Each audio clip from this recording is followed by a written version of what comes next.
Sold, and sold. The new Swiss XT32. Let's find out why it's selling like hotcakes. I got Alex to tell us a little bit more about the machine itself. And before we get started, there's one thing I learned on my trip to Switzerland recently is there's no actual resources in Switzerland. They import everything and then perfect it, make it better, and ship it out again. Yep, Much exactly. like this machine and the constant evolution, you guys are always forward thinking to continually make things better. So what makes this machine so daggone exceptional and apparently selling like hotcakes? Yep, so the big improvement for the XT is that it's a 3-channel machine. So we have 2 independent tooling gangs on the main spindle, and of course we have our counter spindle, and that allows us to do things like pinch turn, pinch mill, just a lot of stuff that'll let you improve your cycle time or cut harder materials, do deeper cuts. I constantly think about in the world we live in, Alex, and because you're an application guy, I think you might agree with me, but the world we live in right now, most customers and clients out there are calling you, potential ones, and saying, I need to do more, I'm limited on time, I'm limited on floor space, I need to get these cycle times quicker, and I need to get a done-in-one part off my machine immediately.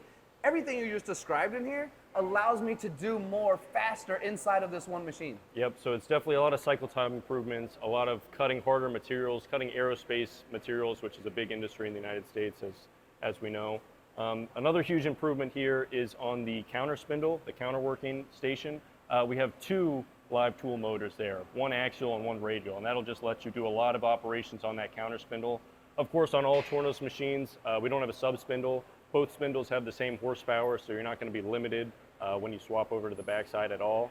So you can really do a lot of work on the counter spindle on this machine specifically. I'm happy you said that out loud because that was going to be my next point, was you didn't call it a sub spindle, you called it a counter spindle, so you can do work on either side, right? So whether it's op 10, op 20, or maybe by the time you get to that second side, you're on op 50 by that time because you've done so much on side A. With all of these improvements and enhancements, does it get more complicated or is it still the familiarity that we're used to here? So the programming is very, very similar.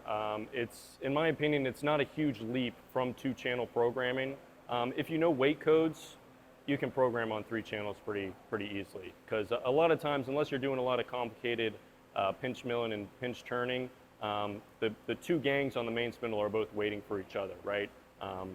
So if you know 2-channel programming, you can get to 3-channel pretty easily. So familiar, easy, productive, efficient, effective. We're saving time, we're saving money, we're making money, we're saving floor space. You've said all the things that I think the audience needs to hear to give you a call. And something else is, I got to finish this interview because not only is Alex a better application engineer than me, which is obvious, he's also better on camera than I am. So we are done with this interview right now. But if you want to know more about the XT32 or any of the other models here at Tornos, Alex is your guy. Give Neon a call. These machines really are selling quickly, and there's a reason for that. So reach out anytime. Leave it in the comments. We'll all get back to you. Alex, thank you so much, my friend. Appreciate it. And don't steal my job, please. I'll try not to.